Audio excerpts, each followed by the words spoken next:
नमस्कार दोस्तों, जीके संसार में आप सभी का स्वागत है। आज हम सब इतिहास के अंतर्गत वैदिक युग को जानने वाले हैं और इससे जुड़े सभी उन प्रश्नों को हम यहाँ पे टच करेंगे जो कि हमारी प्रतियोगी परीक्षा में ऑलरेडी पूछे जा चुके हैं और आने वाले प्रतियोगी परीक्षाओं के लिए भी हेल्पफुल होंगे। तो इस वीडियो को एंड देखिएगा और फाइनली जब आपको वीडियो पसंद आए तो लाइक और अपने दोस्तों के साथ शेयर जरूर कीजिएगा। सबसे पहले हम जानते हैं कि वैदिक काल का विभाजन कैसे हुआ। तो वैदिक काल का जो विभाजन है दो में हुआ, एक ऋग्वैदिक काल जिसका कि टाइम पीरियड रहा 1500 से 1000 ईसा पूर्व और उत्तर वैदिक काल जिसका कि टाइम पीरियड रहा 1000 से 600 ईसा पूर्व।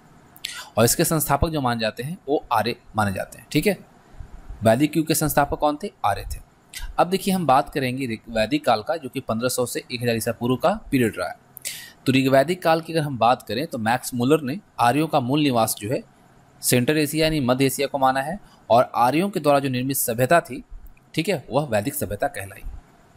ठीक है, मैक्स मुलर के द्वारा आर्यों का जो मूल निवास है सेंट्रल एशिया को माना गया और आर्यों द्वारा जो निर्मित सभ्यता थी उसे ही वैदिक सभ्यता कहा गया। सिंधु सभ्यता के विपरीत, ठीक है, सिंधु सभ्यता जो थी नगरीय व्यवस्था थी, नगरीय सभ्यता थी, लेकिन आर्य सभ्यता जो थी एक ग्रामीण सभ्यता थी। ठीक है, और उनकी संस्कृत भाषा थी। आर्य की जो भाषा थी वो क्या थी? संस्कृत थी। आर्य समाज पितृप्रधान था और समाज की सबसे छोटी इकाई परिवार यानी कुल थी, जिसका मुखिया कुलप कहलाता था। आर्य समाज जो था वो पितृप्रधान था और समाज की जो सबसे छोटी इकाई होती थी वह परिवार कुल कहलाता था। ठीक है, जिसका मुखिया कुलप कहलाता था। सबसे छोटी इकाई जो परिवार यानी कुल थी उसकी मुखिया को हम क्या कहते थे? कुलप कहते थे। आर्यों ने प्रशासनिक इकाई को 5 भागों में बांटा था। आर्यों के द्वारा प्रशासनिक इकाई को 5 भागों में बांटा गया था: कुल, ग्राम, विष, जन और राष्ट्र। ठीक है, अगर आपसे पूछा जाए कि आर्यों ने प्रशासनिक इकाई को कितने भागों में बांटा था तो 5 भागों में। कौन कौन? कुल, ग्राम, विष, जन और राष्ट्र। ग्राम के मुखिया ग्रामिणी और विष का प्रधान विषपति कहलाते थे। ठीक है, हम लोगों ने यहाँ देखा ग्राम, तो ग्राम के जो मुखिया होते थे वो ग्रामिणी कहलाते थे और जो विष हम लोगों ने यहाँ पे देखा विष का प्रधान विषपति कहलाते थे। और जन के जो शासक होते थे उनको राजन कहा जाता था। ठीक है, जन के शासक को राजन कहा जाता था। और राज्याधिकारियों में पुरोहित एवं सेनानी प्रमुख थे। राज्याधिकारियों में पुरोहित और जो सेनानी थे वह प्रमुख थे। सूत, रथकार तथा कामादी नामक अधिकारी रत्तीन कहे जाते थे। सूत, रथकार और कमादी नामक अधिकारी रत्तीन कहे जाते थे। अगर आपसे पूछा जाए कि रत्तीन किसे कहते थे तो सूत, रथकार और कमादी नामक अधिकारी जो होते थे उन्हें कहा जाता था। और इनकी संख्या जो होती थी वो राजा सहित करीब 12 हुआ करती थी। राजा को लेकर इनकी संख्या 12 हुआ करती थी। अब देखिए, पूर्व दुर्गपति एवं अस्पस जनता की गतिविधियों को देखने वाला गुप्तचर होते थे। पूर्व दुर्गपति और अस्पस यानी जनता की गतिविधियों को देखने वाले गुप्तचर होते थे। वो राजपति ये गोचर भूमि का अधिकारी होता था। उग्र ये अपराधियों को पकड़ने का कार्य करता था। सभा एवं समिति राजा को सलाह देने वाली संस्था थी और सभा जो थी वो श्रेष्ठ एवं संभ्रांत लोगों की संस्था हुआ करती थी।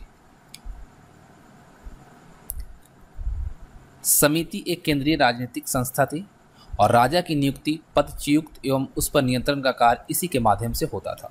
समिति जो थी एक केंद्रीय राजनीतिक संस्था थी और इसी के तहत राजा की नियुक्ति होती थी, उसे पद से हटाया जाता था या उस पर नियंत्रण का जो कार्य है इसी के माध्यम से होता था। समिति के सभापति को ईशान कहा जाता था। समिति के जो सभापति होते थे उनको ईशान कहा जाता था। विदत आर्यों की सर्वाधिक प्राचीन संस्था थी। विदत जो था वो आर्यों का सर्वाधिक प्राचीन संस्था था और इसे जनसभा भी कहा जाता था। विदत को जनसभा के तौर पर भी जाना जाता था और ये आर्यों की प्राचीन संस्था थी। ऋग्वैदिक काल में महिलाएं भी सभा एवं विदत में भाग लेती थी। ऋग्वैदिक काल में महिलाओं का भी इसमें भागीदारी होता था, भाग लिया करती थी। ऋग्वेद में जन शब्द का उल्लेख 275 बार हुआ है। ठीक है, ऋग्वेद में जन शब्द का उल्लेख कितनी बार हुआ है? 275 बार हुआ है।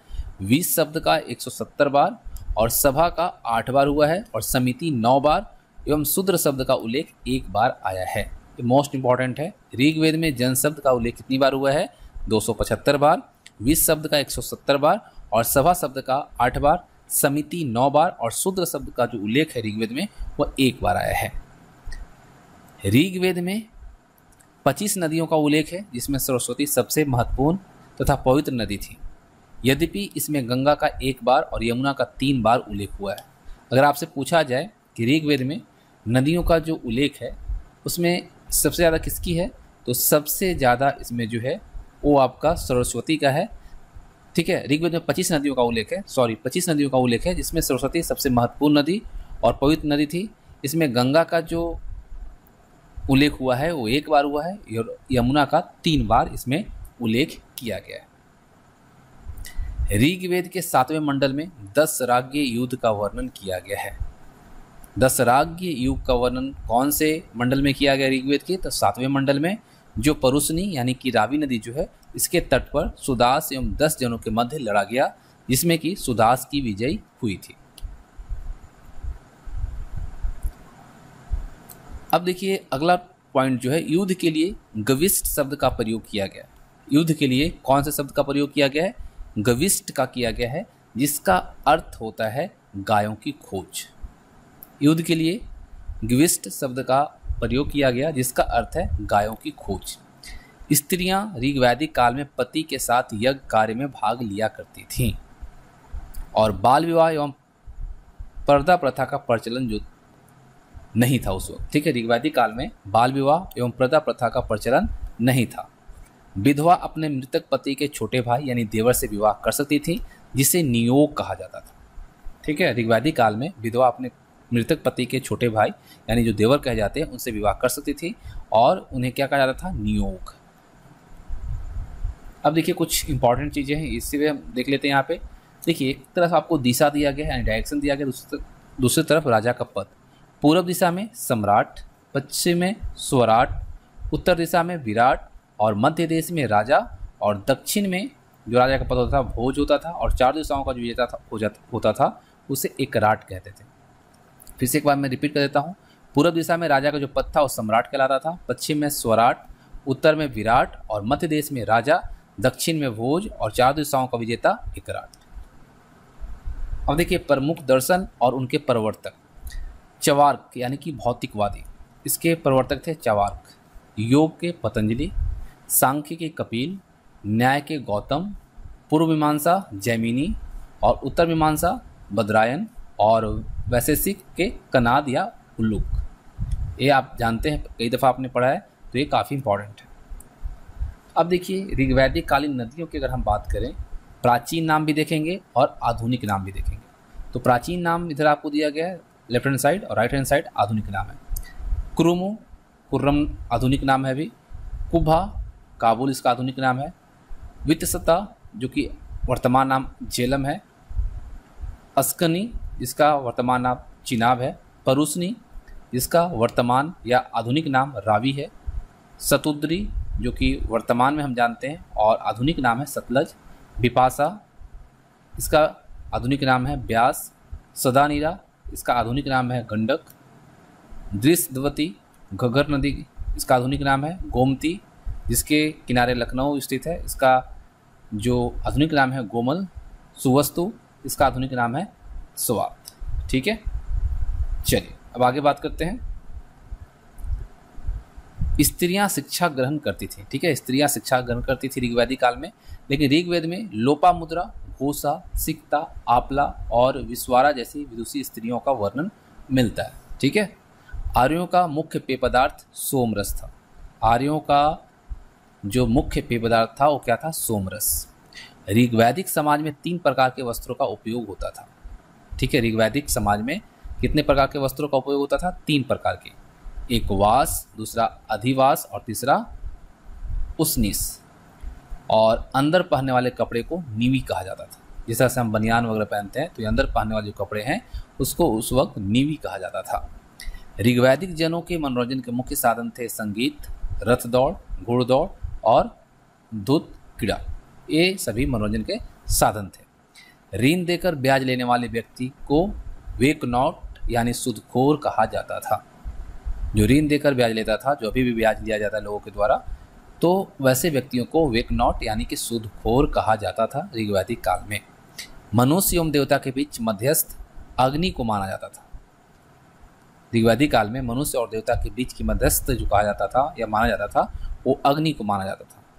अमाजु अविवाहित स्त्रियों को कहा जाता था। जो स्त्रियां अविवाहित होती थी ऋग्वैदिक काल में उन्हें अमाजु कहा जाता था।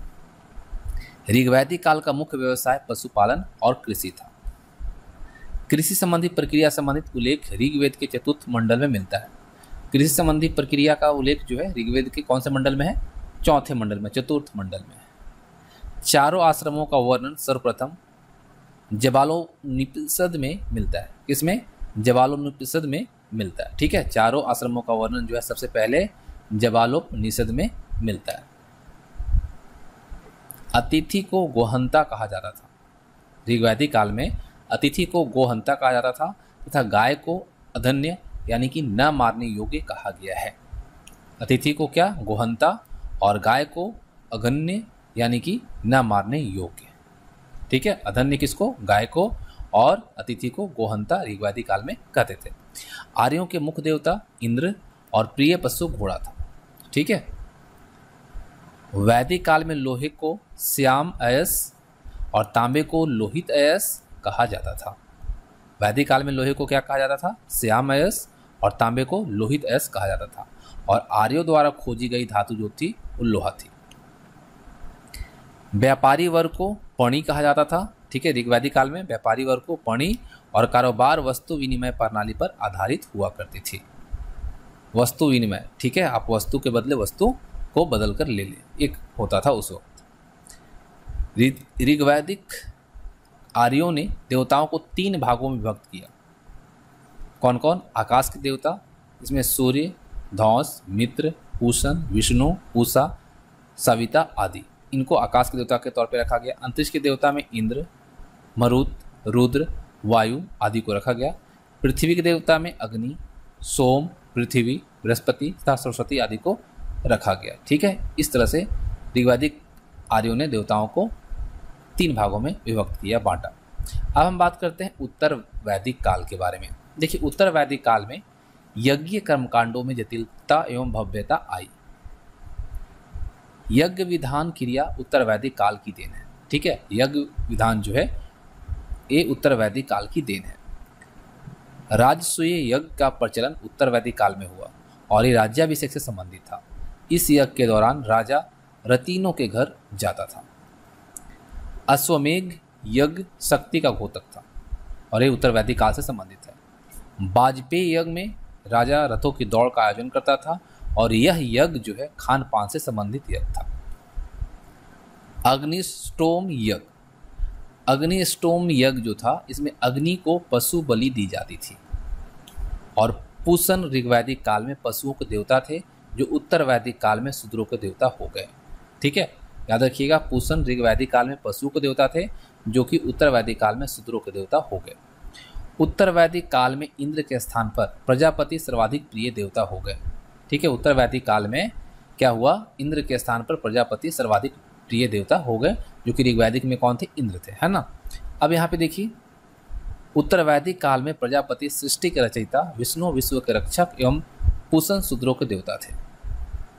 उत्तर वैदिक काल में प्रजापति जो थे वो सृष्टि के रचयिता, विष्णु विश्व के रक्षक और पूषण जो थे उस शूद्रों के देवता थे। अथर्ववेद के अनुसार राष्ट्र राजा के हाथों में हो तथा राजा और देवता मिलकर उसे सुदृढ़ बनाए। ये किसमें कहा गया है? अथर्ववेद में। ठीक है, अब देखिए कुछ इंपॉर्टेंट फैक्ट्स हैं उसे देखते हैं हम सब। देखिए यहाँ पे है ऋग्वैदिक कालीन देवता और इनका प्रतीक इंद्र। इंद्र जो थे इनका प्रतीक था युद्ध एवं वर्षा का देवता। वरुण समुद्र का देवता, विश्व के नियामक एवं शासक, ऋतु परिवर्तन एवं दिन रात का कर्ता, वरुण को माना जाता है। धौ ये आकाश के देवता। सोम वनस्पति देवता। उषा, देखिए उषा प्रगति एवं उत्थान की देवी। अश्विनी विपत्तियों को हरने वाले देवता।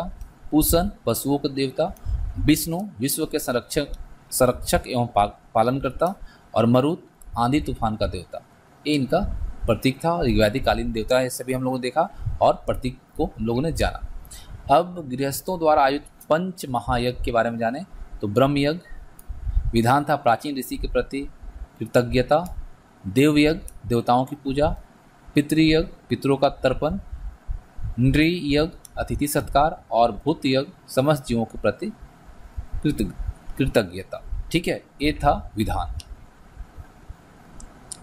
अब हम यहाँ पे थोड़ा और उत्तर वैदिक काल के बारे में थोड़ा जानते हैं। उत्तर वैदिक काल में प्रजापति महत्वपूर्ण देवता हो गए। उत्तर वैदिक काल में प्रजापति जो थे वो महत्वपूर्ण देवता हो गए और उत्तर वैदिक काल में ही सर्वप्रथम गोत्र एवं आश्रम व्यवस्था का उल्लेख हुआ है। किसमें? उत्तर वैदिक काल में। उत्तर वैदिक काल में सभा एवं समिति तो विद्यमान रहे, लेकिन विदत का उल्लेख नहीं मिलता है। सभा एक स्थानीय ग्राम संस्था थी, जबकि समिति एक केंद्रीय संस्था हुआ करती थी। उत्तर वैदिक काल में वर्ण व्यवस्था जन्म पर आधारित हो गई। किस पे? जन्म पे। पुनर्जन्म की अवधारणा पहली बार बृहदारण्यक उपनिषद में आई है। किसमें? बृहदारण्यक उपनिषद में आई है। ऐतरेय ब्राह्मण में चारों वर्णों के कर्तव्यों का वर्णन मिलता है। चारों वर्णों के कर्तव्यों का वर्णन किसमें मिलता है? ऐतरेय ब्राह्मण में मिलता है। उत्तर वैदिक ग्रंथ छांदोग्य उपनिषद से 3 आश्रम ब्रह्मचर्य, गृहस्थ और वानप्रस्थ का उल्लेख मिलता है। ठीक है, अगर 3 आश्रमों का उल्लेख, इसमें ब्रह्मचर्य, गृहस्थ और वानप्रस्थ आता है, इसका उल्लेख किसमें मिलता है? छांदोग्य उपनिषद में। उत्तर वैदिक काल में लोगों की जीविका का जो मुख्य आधार था वह क्या हो गया था? कृषि हो गया था। और उत्तर वैदिक काल में खेत जोतने के हल को सीरा और हल रेखा को सीता कहा जाता था। आप लोगों ने देखा होगा इस तरह की हल होती थी। ठीक है, तो इसमें जो खेत जोतने वाला का जो सीरा है, इससे खेत जोतेगा। ठीक है, तो एक कहलाता था सीरा और जो ये रेखा होती थी इसको कहा जाता था सीता। ठीक है, गोत्र प्रथा एवं गोत्र विवाह उत्तर वैदिक सभ्यता की ही देन है।